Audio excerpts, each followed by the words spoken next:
Hi all. 10th prelims പരീക്ഷകൾക്ക് ശേഷം 10th mains എക്സാമുകൾക്ക് തുടക്കം കുറിച്ചിരിക്കുകയാണ്. അതിൽ ആദ്യം സെക്രട്ടേറിയറ്റ് OA എന്ന് പറയുന്ന പരീക്ഷ കഴിഞ്ഞു. ഇനി ജൂൺ 21 ലബോറട്ടറി അസിസ്റ്റൻ്റ് എന്ന് പറയുന്ന ഒരു ജില്ലാ അടിസ്ഥാനത്തിലുള്ള പരീക്ഷയുണ്ട്. അപ്പോൾ അതുകൊണ്ട് അത് നല്ലൊരു പോസ്റ്റാണ്. അപ്പോൾ അതിൽ ഏറ്റവും പ്രധാനപ്പെട്ട ഒരു ഭാഗമാണ് കറണ്ട് അഫെയർസ് എന്ന് പറയുന്നത്. സോ നമ്മൾ ഈ ലബോറട്ടറി അസിസ്റ്റൻ്റ് എക്സാമിന് ചോദിക്കാൻ സാധ്യതയുള്ള കറണ്ട് അഫെയർസ് ഒരു സീരീസ് പോലെ ഷുവർ ഷോട്ട് ക്വസ്റ്റ്യൻ എന്ന് പറയുന്ന രീതിയിൽ ഒരു സീരീസ് പോലെ നിങ്ങളിലേക്ക് എത്തിക്കുകയാണ്. തീർച്ചയായിട്ടും ഈ ഒരു എക്സാം എഴുതുന്ന ആളുകളെല്ലാം ഈ ഒരു വീഡിയോ കാണുക. കാരണം റീസെൻ്റ് ആയിട്ട് പല പരീക്ഷകളിൽ 10th qualification, +2 qualification, degree qualification ഇതെല്ലാം ഈ പരീക്ഷകൾക്കെല്ലാം ചോദിച്ച കറണ്ട് അഫെയർസ് ആണ് നമ്മൾ ഈ ക്ലാസ്സിൽ ഡിസ്കസ് ചെയ്യുന്നത്. അതായത് നമുക്ക് ആ ഒരു ഫോക്കസ് ഏരിയ മനസ്സിലാക്കാൻ സാധിക്കും. ഏത് ഏരിയയിൽ നിന്നാണ് ചോദ്യങ്ങൾ ചോദിക്കുന്നത് എന്നതിനെക്കുറിച്ച് കൃത്യമായ ധാരണ നിങ്ങൾക്ക് ലഭിക്കും. ഓക്കെ ആണല്ലോ? അപ്പോൾ ഇതതിൻ്റെ പാർട്ട് 1 ക്ലാസ് ആണ്. വരുന്ന ദിവസങ്ങളിൽ പാർട്ട് 2, പാർട്ട് 3 ഒക്കെ നമ്മൾ അപ്ലോഡ് ചെയ്യും. തീർച്ചയായിട്ടും നിങ്ങളെ സപ്പോർട്ട് വേണം. അതുപോലെ തന്നെ ഈ ഒരു എക്സാമിന് മാത്രമല്ല, വരുന്ന ഇനിയിപ്പോൾ ഡിഗ്രി പ്രിലിംസ് ആയിക്കോട്ടെ, CPO വുമൺ CP എക്സാം ആയിക്കോട്ടെ, ASM അതിനൊരുങ്ങുന്ന ആളുകളുണ്ടാവും. അവർക്കൊക്കെ യൂസ്ഫുൾ ആയ വീഡിയോ ആണ്. അതുകൊണ്ട് എല്ലാവരും കാണാൻ ശ്രമിക്കുക. It's me Muhammad Faris. Welcome to Spectrum. So നമ്മൾ ആദ്യം സ്പോർട്സ് മേഖലയിൽ നിന്ന് ഈ അടുത്ത് നടന്ന പരീക്ഷകളൊക്കെ ചോദിച്ച പ്രധാനപ്പെട്ട ചോദ്യങ്ങൾ ഏതൊക്കെയാണ്. പാരീസ് ഒളിമ്പിക്സ് ഒക്കെ ഇനി ഒരു ഒളിമ്പിക്സ് നടക്കുന്നത് വരെ വളരെ ഇമ്പോർട്ടൻ്റ് ആണ്. അതുപോലെ ഫിഫ വേൾഡ് കപ്പിൻ്റെ വേദികളൊക്കെ 2034 വരെയുള്ള വേൾഡ് കപ്പുകളുടെ വേദികൾ പ്രഖ്യാപിച്ചിട്ടുണ്ട്. സോ അതെല്ലാം വളരെ ഇമ്പോർട്ടൻ്റ് ആണ്. അപ്പോൾ നമ്മൾ അത്തരം ചോദ്യങ്ങളൊക്കെയാണ് ഡിസ്കസ് ചെയ്യുന്നത്. നമുക്ക് പ്രധാനപ്പെട്ട ചോദ്യങ്ങളിലേക്ക് ഏകദേശം നമ്മളൊരു 10ഓളം ചോദ്യങ്ങൾ പ്ലസ് കണക്റ്റഡ് ഫാക്റ്റുകളാണ് ഈ ക്ലാസ്സിൽ പഠിക്കാൻ ശ്രമിക്കുന്നത്. സോ ആദ്യ ചോദ്യം എന്താണ്? 2026 ഫുട്ബോൾ ലോകകപ്പിന് ആതിഥേയത്വം വഹിക്കാത്ത രാജ്യം ഏതാണ്? അപ്പൊ 2026 എന്ന് പറയുന്നത് പ്രധാനമായിട്ടും 3 രാജ്യങ്ങളാണ് 2026 വേൾഡ് കപ്പ് ഹോസ്റ്റ് ചെയ്യുന്നത്. 22 നമുക്കറിയാം, 22 വേദിയായത് ഖത്തർ അല്ലെ. ഖത്തർ വേൾഡ് കപ്പ് ആയിരുന്നു 22 എന്ന് പറയുന്നത്. 26 പ്രധാനമായിട്ടും വേദിയാകുന്ന USA ഉണ്ട്. അതുപോലെ മെക്സിക്കോ ഉണ്ട്. മെക്സിക്കോ എന്ന് പറയുന്ന രാജ്യമുണ്ട്. അതുപോലെ കാനഡ തുടങ്ങിയ വടക്കേ അമേരിക്കൻ രാജ്യങ്ങളാണ് പ്രധാനമായിട്ടും 2026 ഫിഫ വേൾഡ് കപ്പിന് വേദിയാകുന്നത്. ചിലി എന്താവുന്നില്ല, 2026 വേൾഡ് കപ്പിന് വേദിയാകുന്നില്ല. അപ്പോൾ ഇവിടെ വഹിക്കാത്ത രാജ്യം എന്നാണ് ചോദ്യം. So ചിലിയാണ് answer. പ്ലസ് ഇപ്പൊ 2 ലോകകപ്പുകളുടെ വേദി പറഞ്ഞു. ഇനി 2030 അവിടെ നിങ്ങൾ മനസ്സിലാക്കേണ്ട കാര്യം പ്രദർശന മത്സരങ്ങൾ. ഓക്കെ, പ്രദർശന മത്സരങ്ങൾ അർജന്റീന, ഉറുഗ്വേ എന്ന് പറയുന്ന 2 ലാറ്റിൻ അമേരിക്കൻ രാജ്യങ്ങൾ നടക്കുന്നുണ്ട്. അതായത് 1930 ഫിഫ വേൾഡ് കപ്പ് ആരംഭിക്കുന്നത്. സോ അതിന്റെ 100ാം വാർഷികമാണ് 2030 എന്ന് പറയുന്നത്. സോ അതുകൊണ്ട് തന്നെ പ്രദർശന മത്സരങ്ങൾ എവിടെ നടക്കുന്നത്? അർജന്റീന, ഉറുഗ്വേ എന്ന് പറയുന്ന ലാറ്റിൻ അമേരിക്കൻ രാജ്യങ്ങളിലാണ്. അതുപോലെ ഒഫീഷ്യൽ മത്സരം നടക്കുന്നത് എവിടെയെന്ന് വെച്ച് കഴിഞ്ഞാൽ പോർച്ചുഗൽ ഉണ്ട്, സ്പെയിൻ ഉണ്ട്, അതുപോലെ തന്നെ എവിടെയുണ്ട്? ആഫ്രിക്കൻ രാജ്യമായിട്ടുള്ള മൊറോക്കോ ഉണ്ട്. അപ്പൊ ഇങ്ങനെ 5 രാജ്യങ്ങൾ ആക്ച്വലി, അതായത് പ്രദർശന മത്സരങ്ങളും ഔദ്യോഗിക മത്സരങ്ങളും ഉൾപ്പെട്ട 5 രാജ്യങ്ങൾ 2030 വേൾഡ് കപ്പിന് വേദിയാകുന്നുണ്ട്. ഇനി ഒഫീഷ്യൽ മത്സരങ്ങൾ എന്ന് ചോദിച്ചു കഴിഞ്ഞാൽ 3 രാജ്യങ്ങൾ. പ്രദർശന മത്സരങ്ങളാണ് അർജന്റീനയും ഉറുഗ്വേയും. 2034 ഫിഫ വേൾഡ് കപ്പ് വീണ്ടും അറേബ്യൻ രാജ്യത്തിലേക്ക് തിരിച്ചു വരികയാണ്. സൗദി അറേബ്യയാണ് 2034 ഫിഫ വേൾഡ് കപ്പിന് വേദിയാകുന്നത്. സോ ഏകദേശം അടുത്ത 10 വർഷത്തേക്കുള്ള, അതായത് അടുത്ത 3 എഡിഷനിലേക്കുള്ള ഫിഫ വേൾഡ് കപ്പിന്റെ വേദികൾ നമ്മൾ കൃത്യമായിട്ട് പഠിച്ചിട്ടുണ്ട്. അപ്പൊ ഇതൊക്കെ ഇനി ചോദിക്കാൻ സാധ്യതയുണ്ട്. കൃത്യമായിട്ട് നിങ്ങൾ പഠിക്കുക. സോ ഇവിടെ ആൻസർ എന്താണ്? ആതിഥേയത്വം വഹിക്കാത്ത രാജ്യമാണ്. അതേതാണ്? ചിലിയാണ് ആതിഥേയത്വം വഹിക്കാത്ത രാജ്യമെന്ന് പറയുന്നത്. ഇനി 2023 ഏഷ്യൻ ഗെയിംസിൽ ഇന്ത്യ എത്ര മെഡലുകൾ നേടി എന്നാണ് ചോദ്യം അല്ലെ. ഇന്ത്യ എത്ര മെഡൽ നേടിയിട്ടുണ്ട്? 107 മെഡലാണ് 2023 ചൈനയിലെ ഹാങ്ഷു എന്ന് പറയുന്ന സ്ഥലത്താണ്. 2023 ഏഷ്യൻ ഗെയിംസ് നടന്നത്. 2026 നടക്കാൻ പോകുന്നത് 2026 ഏഷ്യൻ ഗെയിംസ് നടക്കുന്നത് ജപ്പാനിലെ ഐച്ചി നഗോയ എന്ന് പറയുന്ന സ്ഥലത്താണ്. ജപ്പാനിലെ ഐച്ചി നഗോയ എന്ന് പറയുന്ന സ്ഥലത്താണ് 2026 ഏഷ്യൻ ഗെയിംസ് നടക്കുന്നത്. സോ 107 മെഡലാണ് ഇന്ത്യ നേടിയിട്ടുള്ളത്. ഇന്ത്യയുടെ മെഡൽ കൗണ്ട് എന്ന് പറഞ്ഞു കഴിഞ്ഞാൽ 28 ഗോൾഡ്, 38 സിൽവർ, 41 ബ്രോൺസ്, ഇങ്ങനെ total 107 medal. India first time ആണ് 100+ മെഡൽ എന്ത് നേടുന്നത്, ഒരു ഏഷ്യൻ ഗെയിംസിന്റെ എഡിഷനിൽ നേടുന്നത്. ആദ്യമായിട്ടാണ് ഇന്ത്യ ഒരു ഏഷ്യൻ ഗെയിംസിന്റെ എഡിഷനിൽ 100+ മെഡൽ നേടുന്നത്. സോ ആ ഒരു മെഡൽ ടാലി ഇങ്ങനെയാണ്: 28 ഗോൾഡ്, 31 സിൽവർ, 41 ബ്രോൺസ്. ഒരു എക്സാമിന് ഇതും എടുത്ത് ചോദിച്ചിട്ടുണ്ട്, അതുകൊണ്ട് വളരെ ഇമ്പോർട്ടന്റ് ആണ് കേട്ടോ.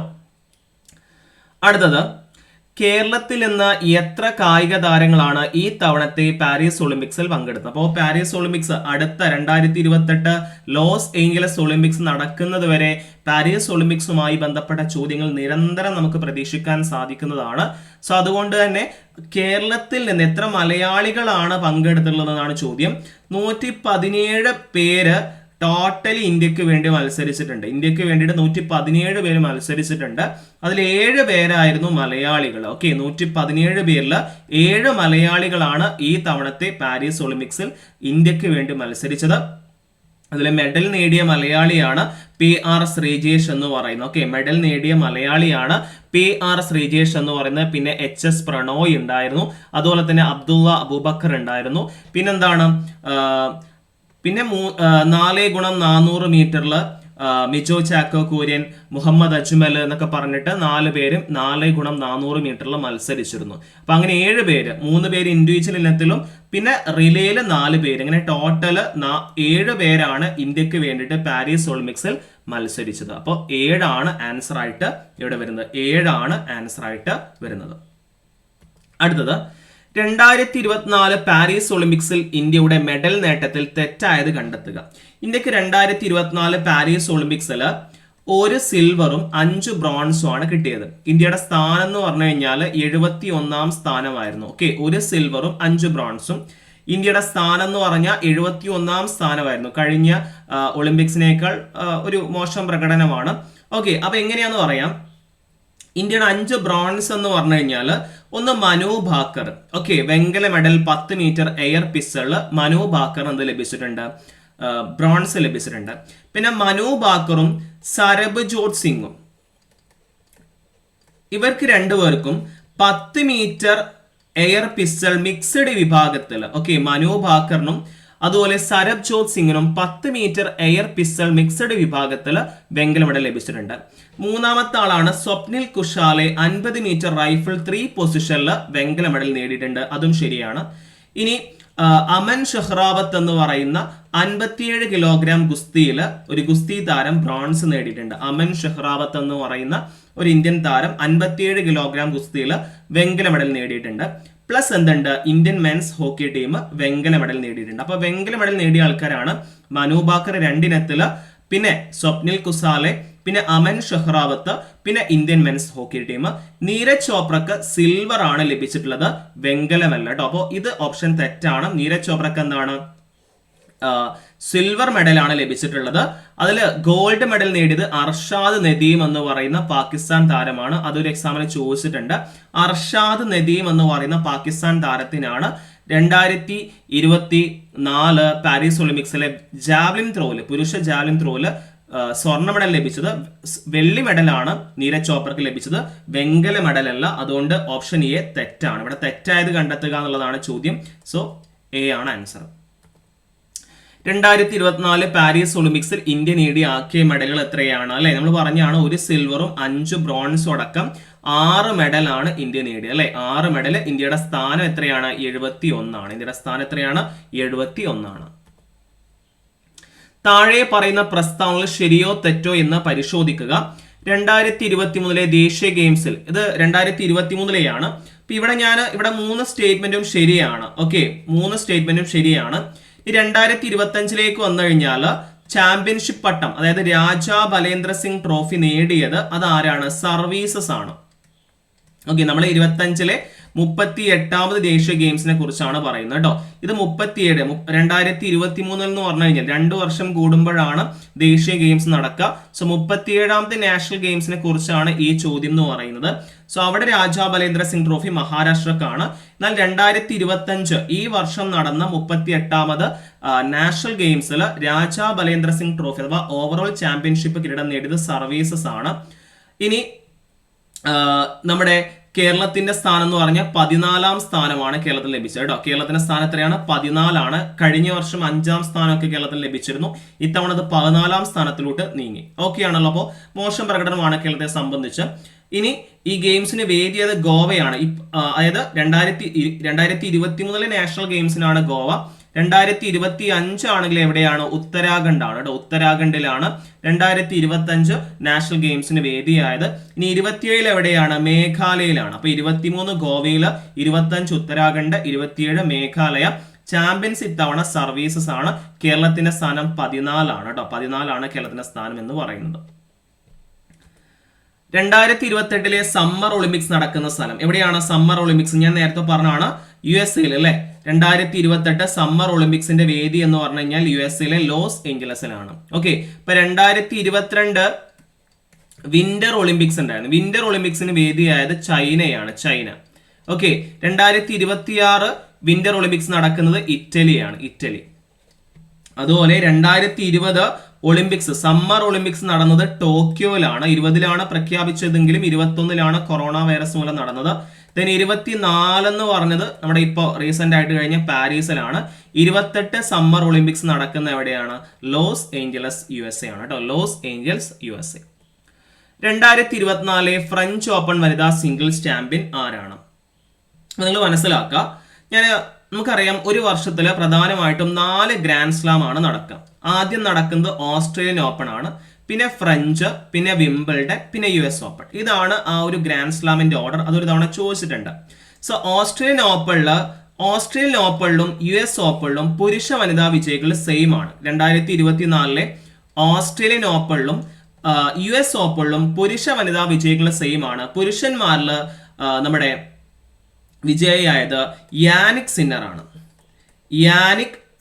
ആണ്. വനിതകളിലാണെങ്കിൽ അരിയാന സബലങ്ക. അപ്പോ ഓസ്ട്രേലിയൻ ഓപ്പണ് 2024 അതുപോലെ US ഓപ്പൺ 2024 പുരുഷ വനിതാ വിജയികൾ സെയിം ആണ്. പുരുഷന്മാരിൽ യാനിക് സിന്നർ എന്ന് പറയുന്ന ഇറ്റലിക്കാരനും വനിതകളിൽ അരിയാന സബലങ്ക എന്ന് പറയുന്ന ബെലാറസുകാരിയാണ് വിജയി. ഇവരെന്നെയാണ് US ഓപ്പണിലെ വിജയികൾ എന്ന് പറയുന്നത്. 2024 ഓസ്ട്രേലിയൻ ഓപ്പണിലും US ഓപ്പണിലും പുരുഷ വനിതാ വിജയികൾ സെയിം ആണ്. 2025 ഓസ്ട്രേലിയൻ ഓപ്പൺ മാത്രമേ കഴിഞ്ഞിട്ടുള്ളൂ. ഫ്രഞ്ച് ഓപ്പൺ ഇപ്പോൾ റീസെന്റ് നടന്നുകൊണ്ടിരിക്കുന്നുണ്ട്. സോ ഓസ്ട്രേലിയൻ ഓപ്പണില് ചാമ്പ്യൻ എന്ന് പറഞ്ഞു കഴിഞ്ഞാൽ പുരുഷന്മാരിൽ യാനിക് സിന്നർ തന്നെയാണ്. ഓക്കെ. വനിതകളിൽ കൈസ് എന്ന് പറയുന്ന മാഡിസൺ കൈസ്, USA മാഡിസൺ കൈസ് എന്ന് പറയുന്ന താരമാണ്. വനിതകൾ 2025 ഓസ്ട്രേലിയൻ ഓപ്പൺ ചാമ്പ്യൻ എന്ന് പറയുന്നത്. 2025 ഓസ്ട്രേലിയൻ ഓപ്പൺ മാത്രമേ കഴിഞ്ഞിട്ടുള്ളൂ. ഫ്രഞ്ച് ഓപ്പണും വിംബിൾഡണും US ഓപ്പണും ഒന്നും കഴിഞ്ഞിട്ടില്ല. സോ അതുകൊണ്ട് 2025 ഞാൻ ഒന്നുകൂടെ പറഞ്ഞുതരാം. 2024 ഓസ്ട്രേലിയൻ ഓപ്പണിലും US ഓപ്പണിലും 2024 ഓസ്ട്രേലിയൻ ഓപ്പണിലും US ഓപ്പണിലും പുരുഷ വനിതാ വിജയികൾ സെയിം ആണ്. പുരുഷന്മാരിൽ ഇറ്റലിക്കാരനായ യാനിക് സിന്നർ, വനിതകളിൽ ബെലാറസുകാരെയുള്ള അരിയാന സബലങ്ക. 25 അവിടെ യാനിക് സിന്നർ തന്നെയാണ് പുരുഷന്മാർ. അത് കഴിഞ്ഞ തവണത്തെ ഓസ്ട്രേലിയൻ ഓപ്പൺ ജേതാവ് തന്നെയാണ് പുരുഷന്മാരിലെ 2025 വിജയ്. എന്നാൽ വനിതകളിൽ മാഡിസൺ കൈസ് എന്ന് പറയുന്ന USA കാരിയാണ് ചാമ്പ്യൻ. ഇനി ഫ്രഞ്ച് ഓപ്പണിലും വിംബിൾഡണിലും പുരുഷ ചാമ്പ്യൻ സെയിം ആണ്. അതിന്റെ പേരാണ് കാർലോസ് അൽക്കാരസ് എന്ന് പറയുന്നത്. ഓക്കെ. ഫ്രഞ്ച് ഓപ്പണിലും വിംബിൾഡണിലും പുരുഷ വിജയ് സെയിം ആണ്, കാർലോസ് അൽക്കാരസ്. എന്നാൽ വനിതകളിൽ ആരാണ്? ഫ്രഞ്ച് ഓപ്പൺ വിജയ് ആരാണ്? ഇഗ സ്വിയാട്ടക്കാണ്. എന്നാൽ വിംബിൾഡണിലെ വനിതാ വിജയ് എന്ന് പറഞ്ഞു കഴിഞ്ഞാൽ ബർബോറ ക്രച്ചിക്കോവയാണ്. ആരാണ്? ബർബോറ ക്രച്ചിക്കോവ. അപ്പൊ നമ്മൾ മുഴുവനും പറഞ്ഞിട്ടുണ്ട്. ഓസ്ട്രേലിയൻ ഓപ്പണും US ഓപ്പണും പറഞ്ഞിട്ടുണ്ട്. അതുപോലെ തന്നെ ഫ്രഞ്ച് ഓപ്പണും വിംബിൾഡണും കണക്ട് ചെയ്ത് പറഞ്ഞിട്ടുണ്ട്. ദെൻ ഇവിടെ ആൻസർ ഫ്രഞ്ച് ഓപ്പൺ വനിതാ സിംഗിൾസ് ചാമ്പ്യൻ ആരാണ്? ഇഗ സ്വിയാട്ടക്കാണ് ആൻസർ ആയിട്ട് വരുന്നത്. ഓക്കെ. നെക്സ്റ്റ് 2026 ശൈത്യകാല ഒളിമ്പിക്സ് എവിടെയാണ് നടക്കുന്നത്? ഇറ്റലിയിലാണ്. ഇറ്റലിയിലെ മിലാന കോർട്ടിന ഡി ആംബസോസ് എന്ന് പറയുന്ന സ്ഥലത്താണ്. മിലാനും കോർട്ടിന ഡി ആംബസോസ് എന്ന് പറയുന്ന സ്ഥലത്താണ് 2026 വിന്റർ ഒളിമ്പിക്സിന് വേദിയാകുന്നത്. 2023 വനിതാ ഫുട്ബോൾ ലോകകപ്പ് ചാമ്പ്യന്മാരായ രാജ്യം. ഓക്കെ, നമുക്കറിയാം 2022 പുരുഷ ഫിഫ വേൾഡ് കപ്പ് നേടിയത് അർജന്റീനയാണ്. എന്നാൽ 2023 വനിതാ ചാമ്പ്യൻസ് ആരാണ്? ഓക്കെ, ഒരു മിനിറ്റ്. വനിതാ ചാമ്പ്യൻസ് എന്ന് പറയുന്ന ആരാണ്? അത് സ്പെയിനാണ്. ഓക്കെ, അപ്പോൾ 2022 അർജന്റീന, 2023 സ്പെയിനാണ് ചാമ്പ്യൻസ്. വനിതകളിലെ ചാമ്പ്യൻസ് സ്പെയിനാണ്. ഇപ്പൊ 2022 ഫിഫ വേൾഡ് കപ്പ് ഖത്തറിലാണ്. 2023 വനിതകളുടെ FIFA World Cup Australia and ന്യൂസിലൻഡിലാണ് നടന്നത്. ഇതുപോലെ 2024 പ്രധാനപ്പെട്ട 4 ഭൂഖണ്ഡങ്ങളിൽ അവരുടെ ഭൂഖണ്ഡങ്ങളുടെ കപ്പ് നടന്നിട്ടുണ്ട്. യൂറോ കപ്പ്, കോപ്പ അമേരിക്ക പോലെ. സോ യൂറോ കപ്പ് ഹോസ്റ്റ് ചെയ്ത ജർമ്മനിയാണ്. ഓക്കെ, ഹോസ്റ്റ് ചെയ്ത ജർമ്മനിയാണ്. ചാമ്പ്യൻസ് വൺസ് അഗെയിൻ സ്പെയിൻ ആണ്. ഇതൊക്കെ പുരുഷന്മാരുടെ ടൂർണമെന്റ് ആണ് കേട്ടോ. സോ 2024 പ്രധാനമായിട്ടുള്ള കോണ്ടിനെന്റൽ കപ്പുകൾ നടന്നിട്ടുണ്ട്. Euro cup, Copa America, African cup, അതുപോലെ തന്നെ ഏഷ്യ കപ്പ് നടന്നിട്ടുണ്ട്. സോ യൂറോ കപ്പിൽ ഹോസ്റ്റ് ചെയ്ത ജർമ്മനിയാണ്. ചാമ്പ്യൻസ് സ്പെയിൻ ആണ്. ഹോസ്റ്റ് ചെയ്ത ജർമ്മനിയാണ്. ചാമ്പ്യൻസ് സ്പെയിൻ ആണ്. അതുപോലെ തന്നെ കോപ്പ അമേരിക്ക ആണെങ്കിൽ ഹോസ്റ്റ് USA ആണ്. ചാമ്പ്യൻസ് എല്ലാവർക്കും അറിയുന്നുണ്ടാവും അർജന്റീനയാണ്. ഓക്കെ, അപ്പൊ കോപ്പ അമേരിക്കയിൽ ഹോസ്റ്റ് USA ആണ്. ചാമ്പ്യൻസ് അർജന്റീനയാണ്. ഈ ഏഷ്യ കപ്പില് ഹോസ്റ്റും ചാമ്പ്യൻസും ഒരേ രാജ്യമാണ്, ഖത്തറാണ്. ഓക്കെ, ഏഷ്യ കപ്പില് ഹോസ്റ്റും ചാമ്പ്യൻസും സെയിം ആണ്, ഖത്തറാണ്. ആഫ്രിക്കൻ കപ്പില് ഹോസ്റ്റും ചാമ്പ്യൻസും സെയിം ആണ്, അത് ഐവറി കോസ്റ്റ് ആണ്. Ivory Coast. അപ്പോ Euro cup host Germany, champions സ്പെയിന്. കോപ്പ അമേരിക്ക ഹോസ്റ്റ് USA, എന്നാൽ ചാമ്പ്യൻസ് അർജന്റീന. എന്നാൽ ആഫ്രിക്കൻ കപ്പിലും ഏഷ്യൻ കപ്പിലും ഹോസ്റ്റും ചാമ്പ്യൻസും സെയിം ആണ്, ഖത്തറാണ്. ഏഷ്യൻ കപ്പ് ഹോസ്റ്റ് ചെയ്തതും ചാമ്പ്യൻസ് ആയതും ഐവറി കോസ്റ്റ് ആണ്. ആഫ്രിക്കൻ കപ്പ് ഹോസ്റ്റ് ചെയ്തതും ചാമ്പ്യൻസ് ആയതും. 2025 പ്രഥമ ഖോഖോ വേൾഡ് കപ്പ് വേദിയാകുന്ന രാജ്യം ഇന്ത്യയാണ്. ഈ ടൂർണമെന്റ് വിജയിച്ചതും ആരെന്നെയാണ്? ഇന്ത്യ തന്നെയാണ് കേട്ടോ. സോ 2025 പ്രഥമ ഖോഖോ വേൾഡ് കപ്പിന് വേദിയാകുന്ന രാജ്യം ഇന്ത്യയാണ്.